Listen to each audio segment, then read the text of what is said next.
Radio Tehran, শুরু হচ্ছে বিশ্ব সংবাদ। ইন্নালিল্লাহ। পুরো মধ্যপ্রাচ্যে আবারও ভয়াবহ তৃতীয় বিশ্বযুদ্ধ শুরু হয়ে গেছে। দখলদার ইসরায়েলি বাহিনী এবং মার্কিন যুক্তরাষ্ট্রের বিরুদ্ধে ইরানের ইসলামী বিপ্লবী গার্ড বাহিনী আবারও তীব্র প্রতিরোধ গড়ে তুলেছে। মার্কিন যুক্তরাষ্ট্র এখন ইরানের হাতে পায়ে ধরলেও ইরান যুদ্ধবিরতি করবে না বলে ইরানের পক্ষ থেকে নিশ্চিত করা হয়েছে। এতে দখলদার ইসরায়েলি বাহিনী এবং মার্কিন যুক্তরাষ্ট্র পুরোপুরি ধরাশায়ী হয়ে পড়েছে। তারা কোনো কিছুই করতে পারছে না, চলছে হামলার পর হামলা। আর এরই মাঝে আমাদের হাতে এসে পৌঁছেছে যুদ্ধের সর্বশেষ গুরুত্বপূর্ণ সব থেকে তাজা আপডেট সংবাদ আপনাদের জানিয়ে দিব।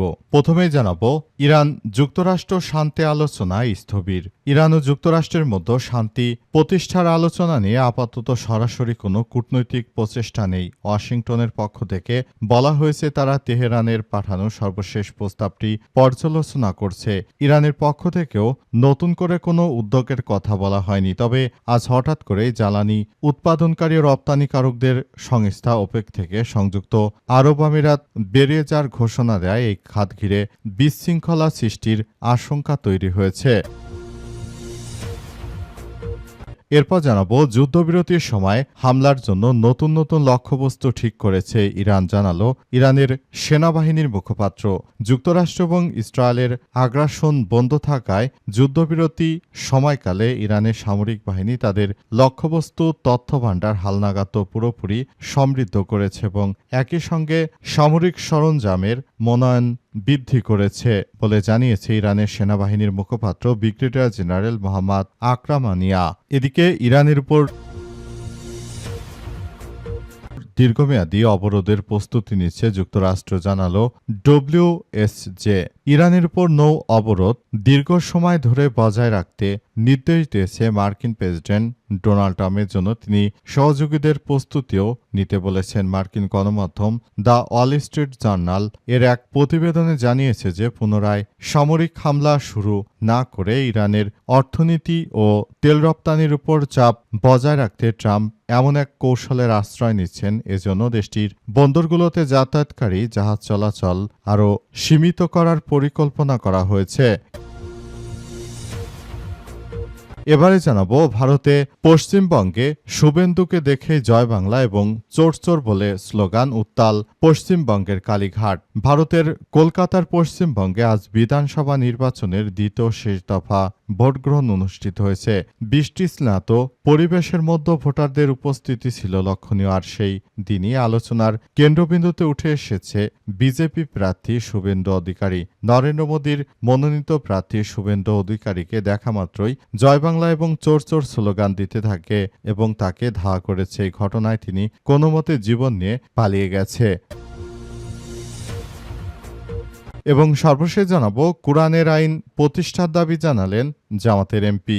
দেশের মানুষের আইনের কবর রচনা করে কোরআনের আইন দিয়ে দেশ পরিচালনা করার কথা জানিয়েছেন জামাত ইসলামের এমপি অধ্যাপক মুজিবুর রহমান। তিনি বলেছেন যে আমরা একটি সুন্দর বাংলাদেশ বিনির্মাণ করার জন্য অবশ্যই কোরআনের আইন দিয়ে বাংলাদেশকে যদি আমরা শাসন করতে পারি সেটি সারা পৃথিবীর জন্য একটি আদর্শ হয়ে দাঁড়াবে। প্রিয় দর্শক, এতক্ষণ শুনছিলেন সংবাদ শিরোনাম, এবারে বিস্তারিত। তবে তার আগে বন্ধুরা অনুরোধ থাকবে এই সংবাদটিতে একটি লাইক দিন। এই চ্যানেলে আপনি নতুন হয়ে থাকলে আমাদের সংবাদটি দেখতে দেখতে চ্যানেলটি সাবস্ক্রাইব করে রাখুন। কমেন্ট করে বন্ধুরা আপনার মূল্যবান মতামত জানিয়ে দিন আপনি বিশ্বের কোন দেশ থেকে বা বাংলাদেশের কোন স্থান থেকে আমাদের সংবাদটি দেখছেন এবং শুনছেন। আর বন্ধুরা সংবাদটি আপনার সোশ্যাল মিডিয়া ফেসবুকে শেয়ার করে বন্ধুদেরও দেখার সুযোগ করে দিন। গাজা যুদ্ধে আপনি যদি নিরীহ ফিলিস্তিনিদের ভালোবেসে থাকেন বন্ধুরা কমেন্টে ইয়েস লিখে পুরো বিশ্বকে আমাদের এই সংবাদটি দেখার সুযোগ করে দিন। এবারে বিস্তারিত।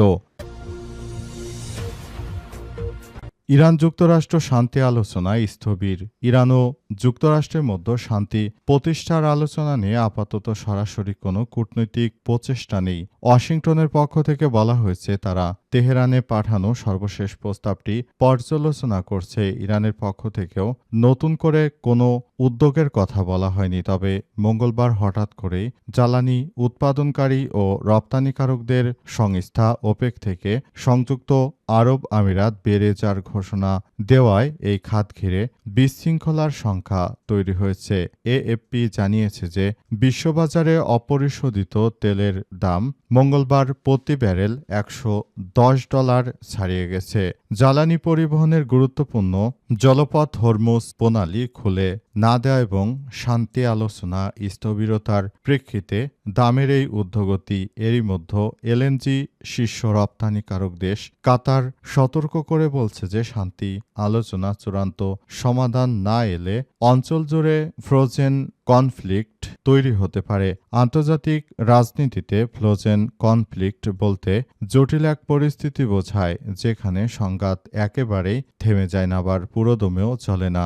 সংঘাতের মাত্রা বিভিন্ন সময় বিভিন্ন কিছুর উপর নির্ভর করতে পারে এবং এই সংঘাত যদি এভাবে চলতে থাকে তাহলে ভবিষ্যতে আরও সবার জন্য খুবই ভয়াবহ একটি পরিস্থিতির সৃষ্টি হতে পারে বলে এমন কথা নিশ্চিত করা হয়েছে এবং সবকিছু আসলে জানানো হয়েছে বর্তমান সময়ে। যুদ্ধবিরতির সময়ে হামলার নতুন নতুন লক্ষ্যবস্তু ঠিক করেছে ইরান, জানালো সেনাবাহিনীর মুখপাত্র। মার্কিন যুক্তরাষ্ট্র এবং দখলদার ইসরায়েলি বাহিনী তারা ইরানের বিরুদ্ধে যে যুদ্ধ করেছে সেই যুদ্ধের সময় ইরান নতুন নতুন লক্ষ্যবস্তু ঠিক করে রেখেছে। সেসব লক্ষ্যবস্তুতে এখন তারা হামলা চালাবে বলে নিশ্চিত করা হয়েছে। আরও জানা গেছে যে এই হামলা করে তারা মূলত পুরো পরিস্থিতি নিয়ন্ত্রণ করতে চায়। পরিস্থিতির মধ্য দিয়ে জায়নবাদীরা শুরু থেকে যে ধরনের কার্যক্রম শুরু করেছে সেটি আসলে কোনোভাবেই সম্ভব নয়। তারা শুরু থেকে ইরানের নিরীহ জনগণকে উদ্দেশ্য করে তারা বিভিন্নভাবে আক্রমণ চালিয়ে যাচ্ছে এবং তাদের আক্রমণের তীব্রতা আরও তীব্র থেকে তীব্র হচ্ছে এবং তারা যা শুরু করেছিল সেগুলোকে চরমভাবে ধসিয়ে দিয়েছে ইরানের ইসলামী বিপ্লবী গার্ড বাহিনীর সদস্যরা।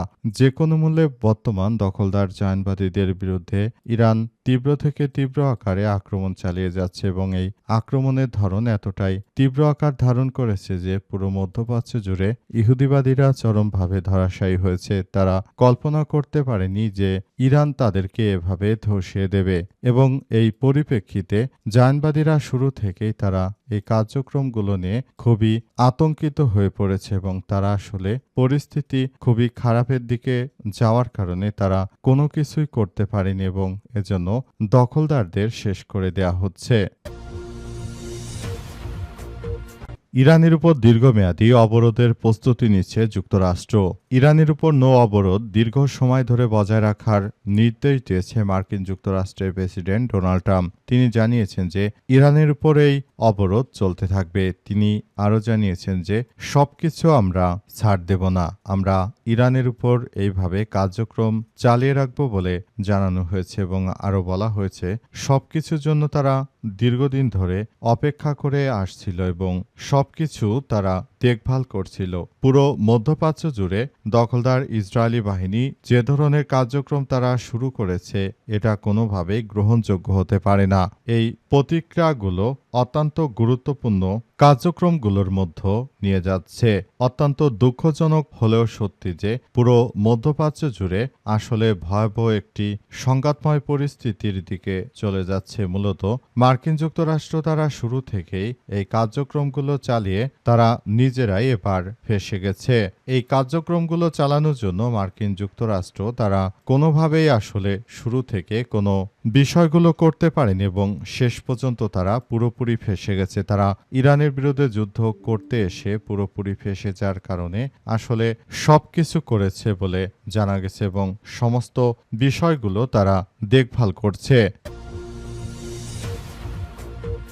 শুভেন্দুকে দেখেই জয় বাংলা এবং চোর চোর স্লোগান উত্তাল কালীঘাট। ভারতের কলকাতার পশ্চিমবঙ্গে আজ বিধানসভা নির্বাচনের দ্বিতীয় এবং শেষ দফার ভোট গ্রহণ অনুষ্ঠিত হয়েছে। বৃষ্টি স্নাত পরিবেশের মধ্যে ভোট কেন্দ্রগুলোতে উপস্থিত ছিল লক্ষণীয় আর সেই দিনেই আলোচনার কেন্দ্রবিন্দুতে উঠে এসেছে আসনের বিজেপি প্রার্থী শুভেন্দু। সকাল থেকে বিভিন্ন বুথ পরিদর্শন করতে গিয়ে তিনি একাধিক উত্তেজনাপূর্ণ পরিস্থিতির মুখোমুখি হয়েছেন বলে জানা গেছে। বুধবার 29 এপ্রিল আনন্দবাজার পত্রিকায় প্রকাশিত এক প্রতিবেদনে বলা হয়েছে, শুভেন্দু অধিকারী কালীঘাটের ভোট কেন্দ্রে পৌঁছাতেই তৃণমূল কর্মী সমর্থকদের এক অংশ চোর চোর এবং জয় বাংলা স্লোগান দিতে শুরু করে।